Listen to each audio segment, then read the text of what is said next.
आज सकाळला मी फार्मवरती आलो होतो आपला पक्ष्यांना जे आहे चारा पाणी करण्यासाठी. नंतर जास्त काही काम होतं नाही मला, तर मी जिथं आपले लहान पक्षी रात्रीच्या वेळेस आराम करतात तिथली सफाई करायचं ठरवलं. म्हणून जे आपण जुगाड करून कॅनचा जुगाड करून आपण पक्ष्यांना राहण्यासाठी घर बनवलं होतं ते बाहेर काढलं आणि सफाई करायला गेलो तर बघतो काय तर खूप साऱ्या पिशव्या ज्या आहे तिथे झालेल्या होत्या. तुम्ही पण बघू शकता खूप साऱ्या पिशव्या झाल्या होत्या. आता याचा जास्त टाईम वेस्ट न करता मित्रांनो, मी फार्मसीमध्ये गेलो आणि सायटॉक्स नावाचा जो पावडर येतो, विनाशक पावडर म्हणून येतो, तो घेतला आणि सोबतच जे आहे निलटिक नावाचं जे लिक्विड येते ते पण घेतला. आता आल्यानंतर मित्रांनो, पहिले जिथे जिथे पिशव्या झाल्या होत्या तिथे जे आहे तो सायटॉक्स पावडर टाकून घेतला.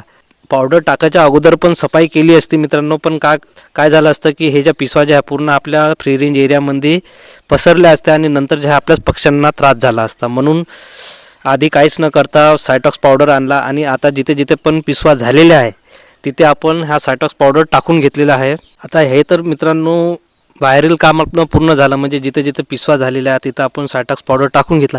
पण आता आपल्या पक्ष्यांना पण पिशव्या झालेल्या असेल तर आता आपण त्यांना निलटिकच्या जे लिक्विड आहे त्याच्या पाण्याने जे आहे आपण पक्ष्यांना धुवू नाही शकत, कारण आपले पक्षी जे आहे लहान आहेत त्यांना पॉयझन होऊ शकते. म्हणून आपण काय केलं की शेडच्याच एका कॉर्नरला जे आहे आपण डस्ट बाथ करून घेतलेला. दोन्ही साईडने जे आहे डस्ट बाथ करून घेणार आहोत आणि त्यामध्ये आपण घरून जे राख आणली आहे ते टाकून घेतली आणि सायटॉक्स जो पावडर आहे तो टाकून घेतला. दोन्ही साईडने सेम प्रोसेस केली. तुम्ही बघू शकता मित्रांनो, कोंबडीनी आणि पिल्लांनी जे आहे डस्ट बाथ घेणं पण चालू केला. हा फायदा असतो मित्रांनो डस्ट बाथचा. जेव्हा पण आपल्या पक्ष्यांना बाहेरील परजीवीचा त्रास वाटला की ते लगेच डस्ट बाथ घेतात आणि जे पिशव्या झालेल्या असतात त्या कमी होतात डस्ट बाथने. आपले मोठे पक्षी पण आता डस्ट बाथ घ्यायला लागले, तुम्ही बघू शकता मित्रांनो. आता आपण हे डस्ट बाथ करून मित्रांनो जवळपास अर्धा पाऊण तास झालेला आहे. तोपर्यंत बाहेरील जे आपण जिथे आपण सायटॉक्स पावडर टाकला होता तिथल्या पण पिशव्या आता कमी झालेला आहे असं बघू आपण. तुम्ही बघू शकता मित्रांनो, जवळपास सर्वच पिशव्या ज्या आहेत त्या नाहीशा झालेल्या, मरून पडलेल्या आहे. एक पण पिशव्या ज्या आहेत दिसून नाही राहिल्या. कधी पण मित्रांनो सायटॉक्स पावडर टाकल्यानंतर अर्धा पाऊण तास असंच ठेवून द्यायचं. आता आपण काय करणार मित्रांनो, छान मोटर लावून ज्या पाण्याच्या प्रेशरने जे आहे आपण हे धुवून टाकणार आहोत पूर्ण बेंदा वगैरे, आणि जे बारदान वगैरे आहे ते पण आपण छान धुवून घेतलेलं आहे आणि याला आता आपण उन्हामध्ये सुकण्यासाठी ठेवलेलं आहे. तर उद्या आपण शेडमध्ये जे आहे पूर्ण चुना मारून घेणार आहोत आणि निलटिकचे जे आपण लिक्विड आणलेलं आहे त्यांनी पूर्ण आपल्या शेडमध्ये जे आहे फवारणी करून घेणार आहोत. म्हणजे शेडमध्ये पण ज्या राहिल्या सुल्या ज्या पिशव्या आहेत त्या पूर्णपणे नाहीशा होणार.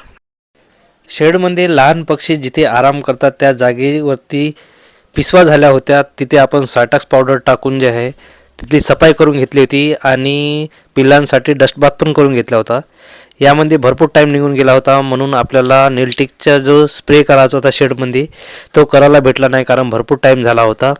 तर मित्रांनो, आज आपण जे आहे आपल्या शेडमध्ये निलटिकचा जो पाण्याचा स्प्रे करून घेणार आहोत आणि चुना मारून घेणार आहोत. त्यासाठी आपण एक स्प्रे पंप घेतला, त्यामध्ये 7 ते 8 लिटर पाणी टाकून घेतले आणि 15 ml जे आहे आपण निलटिक मेडिसिन घेतली आणि छान शेडच्या आतून जे आहे स्प्रे करून घेतला. म्हणजे ज्या पण पिशव्या ज्या शेडमध्ये असेल त्या नाहीशा होतील. त्यानंतर मित्रांनो सर्वीकडे आपण चुना मारून घेतला. चुन्याचा फायदा सांगायचा झाला मित्रांनो, चुना जो आहे एक जंतनाशक म्हणून आपलं काम करतो. चुन्याने जे आहे बॅक्टेरिया, विषाणू, फंगस म्हणा किंवा ज्या परजीवी असतात त्या नष्ट करण्याचं काम जे आहे चुना करतो आणि त्यामुळे जे आहे रोगाचा प्रसार जो आहे तो कमी होतो आणि शेडमध्ये जे घाण वास असते ते नाहीसे होते. वातावरण जे आहे शेडमधलं जे थोडं छान फ्रेश असते. तर महिन्यातून 1 किंवा 2दा जे आहे चुना मारत राहावं आपल्या शेडमध्ये.